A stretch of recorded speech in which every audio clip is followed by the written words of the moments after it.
ሰላም ፍቷት ተኸታተልቲ መደብና እንኳዕ ናብ ዚ ቻናል እዚ ብሰላም መጻኹም ኣብ መላእ ዓለም ኮንኩም ምድዋያትና ምክታት ትርከቡ ዝኸርኹም ተኸታተልቲ መደብና ንሎሚ ዝተፈላለዩ ጉዳያት ሒዘልኩም ቀሪበ ዘለኹ ብፍላይ ድማ ብሰፊሑ ንሪኦ ብዛዕባ ጉዳይ ወይዘሮ መድህን ጓል 77 ዓመት ኣብ ትግራይ ወሊደን ተባሂለን ኣብቲ ዝሓለፈ ዓመት ማለት እዩ መዘራረብ ዛዕባ ፈጢር ነይሩ ማሕበራዊ ሚድያ እውን ብሰፊሑ ይውግዕሉ ነይሩ እዚ ጉዳይ እዚ ዘን ሰበይት ዚን ጓል 75 ዓመት ጓል 76 ዓመት እናተባሃለ ነንባዕሉ ማለት እዩ ኤንዌይ ካብ 70 ብላዕሊ እየን ዘን ሰበይት ዚን ግን ወሊድ እንዳተባሃለ ተኣምር ተፈጢሩ ኣዴ ማርያም ዘይትገብሮ ነገር የለን እግዚአብሔር ዘይገብሮ ነገር የለን ኣምላኽ እንተ ኣሚንካ ኩሉ ግዜ ጽቡቕ ኣሎ ገለ እንዳተባሃለ እውን ብዛዕባ እዚ ጉዳይ እዚ ኣብ ማሕበራዊ ሚድያን ኣብ ዝተፈላለዩ ድረገጻትን ብሰፊሑ ይውግዕሉን ይውዛዕን ነይሩ እዩ እዚ ጉዳይ እዚ ድማ እንሆ ሓደ ዓመት መሊኡ ማለት እዩ እቲ ህፃን እውን ዓብይ ኮይኑ መልክዑ እውን ፈልዩ ሕዚ እቲ መልክዑ ናብ ሂንዳውያን መልክዑ ማለት እውን ናብኡ ገጽዩ ከይዱ ዘሎ በዚ አጋጣሚ ድማ ሕዚ እውን ኣብ ማሕበራዊ ሚድያ እዘን ኣዶ እዚአን እዘን ወይዘሮ መድህን ዝተባሃላ ኣዶ ጓል 77 ዓመት የን ዘለዋ ሕዚ ድማ እንደገና ካልኣይን ኮልዳውን ናብ ሂንዲ ኸይደን ዝብል ሓበሬታ ወፂሎ እዚ ጉዳይ እዚ ሓቅነቱ እንታይ እዩ ብፍላይ ድማ ካብ ወይዘሮ መድህን ዝረኸብናዮ ሓበሬታ እንታይ ዓይነት ማለት እውን ብደጋዊ ጉድኣታት ወይ ድማ ሕማቕ ሽማሽማት ይወሃበና ኣሎ ክብላ እውን ተዛሪበና ኣለዋ ኤንዌይ ካብ ወይዘሮ መድህን ዝረኸብናዮ ሓበሬታ ሙሉእ ሓበሬትኡ ናባኹም ከቢል ብፍላይ ድማ ኣብዚ ሕዚ እዋን ክወልዳ ናብ ሂንዲ ይኸዳ ኣለዋ ዝብል ኣብ ማሕበራዊ ሚድያ ብሰፊሑ ዝውጋዕ ዘለውን እቲ ጉዳይ እሱ ሓቅነቱ እንታይ እዩ ትኽክለኛ ድዩ ኣይኮነን ዝብል እውን ካብ ባዕልን ካብ አንደበተን ሒዝናልኩም ቀሪብና ኣለና ንሱ እውን ናባኹም ከቢል ማለት እዩ ብምቕጻል ድማ ማለት እዩ ብዛዕባ ጉዳይ ፍሉጥ ስትሪመር ላይቭ ስትሪመር ዝኾነ ዩቲዩበር ኣሹ ስፒድ ብዛዕባ እቲ ኣብ ኢትዮጵያ ዝገበሮ ቱር ዝገበሮ ወይ ድማ ምብጻሕ ዝገበረሉ ማለት እዩ ብዙሕ ነገራት ሕማቕን ጽቡቕን ተፈጢሮም ኣለዉ ብፍላይ ድማ ብጣዕሚ መሕፈር ዝተባሃለ ተግባር ማለት እውን ካብ ከተማ ኣዲስ ኣበባ ኣብ መርካቶ ዝተባሃለ ናይ ዕዳጋ ቦታ ማለት እዩ ሓንቲ ነጋዴ ማለትና ሓንቲ ቲሸርት እውን ብ6000 ብር ዝሸጠቱላ ኣላ እዛ ሰብ እዚኣ ድማ ብኽባር ሸይጣቱ ሊያ ስለዚ እውን ናብ ሕጊ ክትቀርብ እያ ተባሂሉ እቲ ሕጊ ዘቕርባ ዘሎ ብ6000 ሸይጣቶ ጥራሕ ዘይኮነስ ማለት እውን ንሳ ደስ ዝበላ ማለት እውን ከም ቃሕ ዝበላ ክትሸይጥ ትኽእል እያ ኮይኑ ግን እቲ ዝሸጠቶ እቲ ዋጋ ማለት እውን ኣብ ደረሰኝ እንድሕር ዘይጽሓፈቶ ወይ ድማ ኣብቲ ናይ ቅብሊት ዝበሃል ወረቐት ማለት እዩ ኣብኡ እንድሕር ዘይጽሓፈቶ ኣብኡ እንድሕር ትኬት እንድሕር ዘይቆረጸት እዛ ሰብ እዚኣ ማለት እዩ ብሕጊ ተኸሳሲት ብሕጊ ድማ ተደላይት ዝብል ሓበሬታ ወፂሎ ናብ ቤት ፍርዲ ክትቀርብ ምዃና እውን እዩ ተዘሪቡ ዘሎ እዚ ጉዳይ እዚ ናባኹም ከብል እየ ብምቕጻል ካብ ናይ ጉዳይ ኣሹ ስፒድ ከይወፃና ማለት እዩ ብዛዕባ እቲ ኣብቲ ንሱ ዝገብሮ ዝነበረ ቱር ዝገብሮ ዝነበረ ምብጻሕ ዝገብሮ ዝነበረ ኣብታ ከተማታት ኣዲስ ኣበባ እንዳዞሮ ኣብ ዝተረኸበሉ እዋን ማለት እዩ ኣብቲ እዋን እሱ ባሽሓት ዝግመት ሓበል ወርቂ ተሰሪቑ ዝብል ኣሎ ናይ ሓደ ፍሉጥ ቲክቶከር ድማ እዚ ተሰሪቑ ዘሎ ሃበል መን እዩ ዝብል እውን ናባኹም ከቢል እየ ክቡራት ተኸታተልቲ መደብና ብምቕጻል ድማ ሉል ቴድሮስ መርዓ ክትገብር ኣብዚ ጥሪ እዚ እውን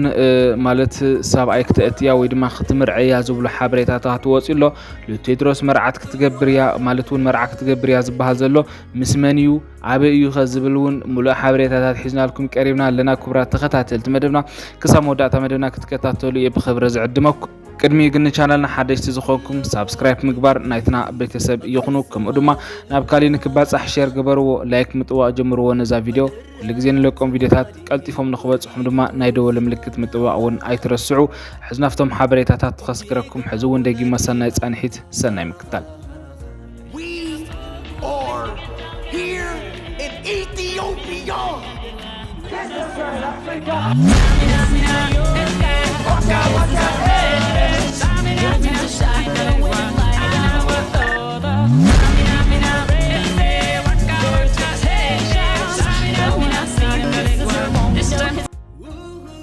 بتفلما حبريتها يخجمرن كلخو بزعبا قداي وزر مدهن عدو حدا قلعة ويدما قوال 77 عامت اب تግራይ زركبا مالتي اب تزحلف عامت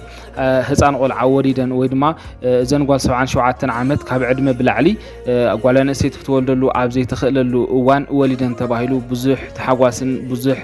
ደስታን እንዳተገበረ ጸኒሑ እዩ ብፍላይ ድማ እዘን ሰበይቲ እዚአን ማለት እዩ ብኸመይን ወሊደን ማለት ብሳይነሳዊ ዲ ብተፈጥሮ ዲ ዝብል እውን ብዙሕ መከራኸሪ ዛዕባታት እውን እንዳተፈጠሩ ጸኒሖም ነይሮም ይምኩራ ተኸታተልቲ መደብና እዘን ኣደ እዚአን ድማ ሕዚ እንሆ ሓደ ዓመት መሊኡ እቲ ህፃን እውን ሓደ ዓመት መሊኡ ኣብዚ እዋን እዚ ድማ እቲ መልክዕ ፈልዩ ማለት እውን ናይ መን ምዃኑ ወይ ድማ እንታይነቱ ናይቲ ህፃን እውን ብዙሕ ነገራት ኣብ ማሕበራዊ ሚድያ ብዛዕቦም ብደስ ዝበሎ ሰብ ማለት እዩ በብናቱ መንገዲ ኩሉ እንዳተዛረበ እዩ ዝርከብ ዘሎ ሕዚ ድማ ካሊእ ትረፍ ማለት እዩ እዘን ኣደ እዚአን ካልኣይ ንኽደግማ ድማ ናብ ሂንዲ ከይደን ንክወልዳ ካልኣይ ናብ ሂንዲ ከይደን ዝብሉ ሓበሬታታት እውን እንዳወፁ እዮም ዝርከብ ዘሎ ኣብ ማሕበራዊ ሚድያ ብፍላይ ኣብ ሰሙን እዚ ማለት እዩ መዘራረብ ዛዕባ ፈጢሩ ነይሩ እዩ እዚ ጉዳይ እዚ እንታይ እዩ ዝብል ትክክለኛ ሓበሬታ እውን ካብ ወይዘሮ መዲን ረኺብና የለና እቲ ጉዳይ ማለት እውን ናብ ሂንዲ ዘኽድ ነገር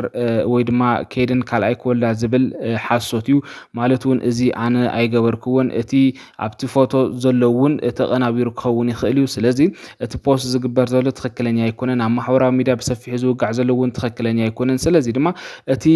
ናይ ትግራይ ወይ ድማ እቲ ኣብ ከባቢና ዘሎ ሽማሽም ነቲ ህፃን እውን ሂንዳዊ እንዳተባሃለ እዚ ህፃን እዚ ካብ ምንታይ ገዚአን እየን ኣምፅኦን ብገንዘቤን ገዚአን ኣምፅኦን እንዳተባሃለ እውን ብዙሕ ሽማሽም ይባሃወን ኣሎ ማለት እውን ንዓየ ፅቡቅ ኣይኮንኩን ዘለኹ ኣብ ፅቡቅ ኩነታት ኣይኮንኩን ዘለኹ ስለዚ እውን ነዚ ጉዳይ እዚ ካልኣይ ክደግም ድማ ከምዚ ይገብራ ኣለዋ ከምዚ ንህንዲ ይኸዳ ኣለዋ ዝብሉ እውን ሙሉእ ሓበሬታታት ዘይብሎም ትክክለኛ ዘይኮነ ማለት እዩ ይዛረቡ ኣለዉ ስለዚ ብጣዕሚ ከቢድ እዩ ናይ ሰብ ማለት እዩ ብፍላይ ናይ ሓበሻ ብፍላይ ድማ ኣብ ትግራይ ውሽጢ ዘሎ ሽማሽም እዚ ንፈልጦ ኢና ማለት እዩ ብፍላይ ነዚ ጉዳይ እዚ ጥራሕ ከይኮነስ ማለት እውን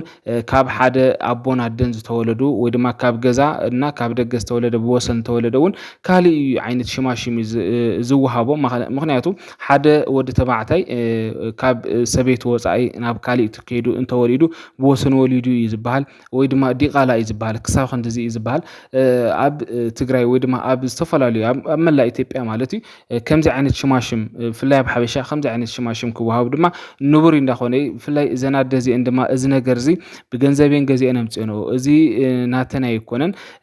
ከምዚ ዓይነት ህፃን ሂንዳዊ እዩ ዝመስል እንዳተባሃላ እውን እንዳተሸማቀቑ እየ ዝነብር ዘለኹ ኣብ ጎረባቢቲ መውግዒ መስተይ ቡን ኮይነ ዘለኹ እንዳበላ እውን ሱኻ ልብኻ ዝነክእ ሓሳባት እየን ዝሃባና ማለት እዩ ወይዘሮ መድህን ኤንወይ ክቡራት ተኸታተልቲ መደብና እዘን ኣደ እዚአን እቲ ናብ ሂንዲ ካልኣይ ከይደን ክወልዳ እዩ ዝበሃል ዘሎ ሓቂ ከም ዘይኮነ እየን ሙሉእ ብሙሉእ ኣረጋጊፅና ዘለና እዚ እውን ትክክለኛ ከም ዘይኮነ ብፍላይ እዞም ከምዚ ዓይነት ሓሳባት እዚ ከምዚ ዓይነት ሓሳብ እንዳፍረዩ ማለት ኣብ ማሕበራዊ ሚድያ ዝልጥፉ እውን ዘየረጋገፁ እውን ኣደብ ክገብሩ እየን ድማ በዚ ኣጋጣሚ ፃዊዕተን ኣቕሪበን ዘለዋ ማለት እዩ ወይዘሮ መድህን እቲ ዝበሃል ዘሎ ትክክለኛ ከም ዘይኮነ እዩ ማለት እዩ ስለዚ እዚ ጉዳይ እዚ ማለት እውን ክቡራት ተኸታተልቲ መደብና ንሕና እውን ሙሉእ ሓበሬታ ናባኹም ኣቢልና ኣለና ስለዚ እዘን ኣደ ተዘይነሸማቐቐን ማለት እውን ዝኾነን ዘይኮነን ነገራት ተዘይን ዛረበን ወይ ድማ ተዘይ ንገብረለን ፅቡቅ እዩ ማለት እተነደ ንእሽተይ ህፃን ረኺበን ኣለዋ ኦልሬዲ ብገንዘብ ይኹን ብኻሊእ ይኹን ማለት እዩ ኮይኑ ግን ነዘን ኣደ ንሰን ዝገበርኦ ብሃይማኖት ፈቅድ ድዩ ኣይፈቅድ ንሱ ሃይማኖት ዝፈልጡ ብደንቢ ንግደፎ ኮይኑ ግን እዘን ኣደ እዚአን ከምዚ ዓይነት ስራሕ ሰሪሐን ኣለዋ ኮይኑ ግን ብድሕሪኡ ዝመፅእ ሕማቅ ሽማሽም ግን ንምንታይ ኣድላይ ኣይኮነን ማለት እዩ ምክንያቱ ሰን ልበን ኣሚነናሉ ውሽጠን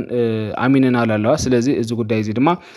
ብኻሊእ ሽማሽም እንዳብፃኻ ወይ ድማ ብዘይገበርኦ ነገር ንኻልኣይ ግዜ ክኸዳ ናብ ሂንዲ ገለ እንዳተባሃለ ግን ዝግበር ነገር ግን ኣደብ ክንገብር እዩ ዝግበአና ክብል እዩ ናይ ሎም መልእኽትና ክቡራት ተኸታተልቲ መደብና ብምቕፃል ድማ ናብ ጉዳይ ኣሽ ውስፒድ ከምርሐኩም እዚ ፍሉጥ ኣሜሪካዊ ስትሪመር ማለት እውን ላይቭ ስትሪመር ዝኾነ ዩቱበር ኣሽ ውስፒድ ናብ ኢትዮጵያ መምፅኡ ይፍለጥ እዩ ኣብ ኢትዮጵያ መፅኡ ድማ ቱር እንዳገበረ ኣብ ዝነበረሉ እዋን ማለት እዩ ባሽሓት ዝግመት ሓበል ወርቂ እውን ዝተሰረቀ ጆን ዳንኤል ዝተባሃለ ቲክቶከር እውን ኣሎ ተባሂሉ ኣሎ ሕዚ ወፃ ሓበሬታ እዩ ኣይሾ ስፒድ ማለት እውን ብጣዕሚ ዝገርም እንታይ ዓይነት ተልእኾ እንታይ ዓይነት መልእኽቲ ይሕልፍ ከም ዝነበረ ይፍለጥ እዩ ግን ኩሉ ሰብ ማለት እዩ ናብኡ እንዳኸደ ብፍላይ ድማ ዝተፈላለዩ ተፈለጥቲ ኢና ዝብሉ ቲክቶከራት ናይዚ ኢትዮጵያ ማለት እዩ ደድሕሪ እንዳጎዩ እውን ነዚ ናይ ኣይሾ ስፒድ ማለት እዩ ምስኡ ፎቶ ክሰኣሉ ምስኡ ክራኸቡ ብዙሓት ነገራት እውን እንዳገበሩ ፀኒሖም እዮም ኮይኑ ግን ጆን ዳንኤል ዝተባሃለ ሓደ ፍሉጥ ቲክቶከር ናይ ኢትዮጵያ ማለት እዩ ባሽሓት ዝግመት ሓበል ኣብ ክሳዱ ዝነበረ ተሰሪቑ ዝብል ሓበሬታ ይወፅኡ ዘሎ ኤንዌይ ክቡራት ተኸታተልቲ መደብና ሓበሻ ብጣዕሚ ብጣዕሚ ብጣዕሚ ሓያል ሰብ እዩ ገሊኡ ናብ እቲ ዝጎይ ደድሕሪ ናይ ኣይሾ ስፒድ ማለት እዩ ንዕኡ ንምርካብ ተፈላጥነት ንምርካብ እዩ ገሊኡ ድማ ማለት እዩ ነታ ዕለታዊ እንጀርኡ ክብል ነታ ናይ ካሊእ እንትንኡ ክብል ማለት እዩ ናብ ስርቂ ዝዋፈር እውን ኣሎ እዩ ንዕኡ ተጠቂሙ ማለት እዩ ስለዚ እዚ ጉዳይ እዚ ድማ ባሽሓት ዝግመት ሓበል ወርቂ እውን ተሰሪቑ ኣሎ ዝብል ሓበሬታ ወፂሎ ጆን ዳንኤል ማለት እዩ ብምቕፃል ካብዚ ሓበሬታ እዚ ከይወፃና ብዛዕባ ጉዳይ ኣይሾ ስፒድ ማለት እዩ ብፍላይ ኣብ መርካቶ ከይዱ ቱራም እንዳገበረሉ ኣብ ዝፀንሐ እዋን ናብ መርካቶ ከይዱ ቲሸርት እንዳገዝአ ድማ ሓንቲ ነጋዲት ማለት እዩ ብ6000 ብር ማለት ንሓንቲ ቲሸርት እውን ሸይጣትሉ እያ ነዚ ጉዳይ እዚ እውን መዘራረብ ብዛዕባ ፈጢሩ ፀኒሑ እዩ ብፍላይ ድማ ኣብ ላይቭ እያ ነይራ ካሜራ ተደቂንላ እዩ ምክንያቱ ዓለም ሙሉእ እዩ ዝሪኣ ዘሎ እዚ ጉዳይ እዚ ግን ቅንጭጭ ኣይበላን እዛ ሰብ እዚኣ ማለት እዩ ስለዚ ድማ ብ6000 ሸይጣትሉ ኦልሬዲ እዚ ጉዳይ እዚ ድማ ናብ ማሕበራዊ ሚድያ ወፂኡ እዚ ነገር እዚ ትክክለኛ እዩ ተባሂሉ ድማ እዩ ተኣሚኑሉ ዘሎ ምክንያቱ ላይቭ ስለ ዝነበረ ማለት እዩ በዚ ጉዳይ እዚ ድማ ብፍላይ ሰብ ሕጊ በዓል ሞያ ሕግታት ከም ዝብልዎ እንተኮይኑ ማለት እዩ እዛ ሰብ እዚኣ ናይ ኢትዮጵያ ስነ ምግባር ዘይኮነ ዝብሉ ዘይኮነ ተግባር እያ ፈፂማ ዘይዋጉ እያ ሸይጣ ኦልሬዲ ሽጥሽጠሉ ፀገም የብሉን ግን እቲ ዝሸጠቶ ዋጋ ማለት እውን ደረሰኝ ቆሪፃ እንተኮይና ፅቡቅ ተዘይኮይኑ ግን ብሕጊ ክትሕተት ከም ዘለዋ እዮም ድማ ሰብ ሞያ ሕጊ ዝዛረብ ዘለው ክቡራት ተኸታተልቲ መደብና እዛ ሰብ እዚኣ ከምኡ ጌራ ድያ ኣይገበረትን ዝብል ግን ክሳብ ሕዚ ዝተረጋገፀ ሓበሬታ የለን ማለት እዩ ብምቕፃል ድማ ብዛዕባ ጉዳይ ሉል ቴድሮስ ይክልና ሉል ቴድሮስ መርዓ ክትገብር እያ ዝበሃል ሓበሬታ ወፂሎ ኣብዚ ጥሪ እዚ ውሽጢ ድማ ሓዳር ጌራ መርዓ ክትገብር እያ ምስ መን ዝብል ግን ክሳብ ሕዚ ዕላዋ ኣይኮነን ዘሎ እንታይ እዩ ዝብል እውን ሉል ቴድሮስ መዓዝያ ክትገብሮ ዝብል እውን ኣብዚ ጥሪ እዚ ዝብል ይጥራሕ ወፂኡ ዘሎ እቲ ትክክለኛ ሓበሬታ እውን ክሳብ ሕዚ ማለት ብዙሕ ሓሜታት ኣሎ ምስኒ በዓል ዘመን ኣለም ሰገድ እውን ትራኸብያ ካልኦት እውን ኣለዉ ናይ ደገ እውን ኣሎ ማለት ሓደ ዲያስፖራ እውን ገለገለ እንዳተባሃለ እውን ብዙሕ ሓሜታት ይወሃቡ እዮም ኮይኑ ግን እዚ ትክክለኛ ዲ ኣይኮነን ዝብል ግን ክሳብ ሕዚ ዝተረጋገፀ ነገር የለን ኮይኑ ግን መርዓ ክትገብር ከም ዝኾነት ድማ ዝግለጽ ዘሎ ክቡራት ተኸታተልቲ መደብና እዚ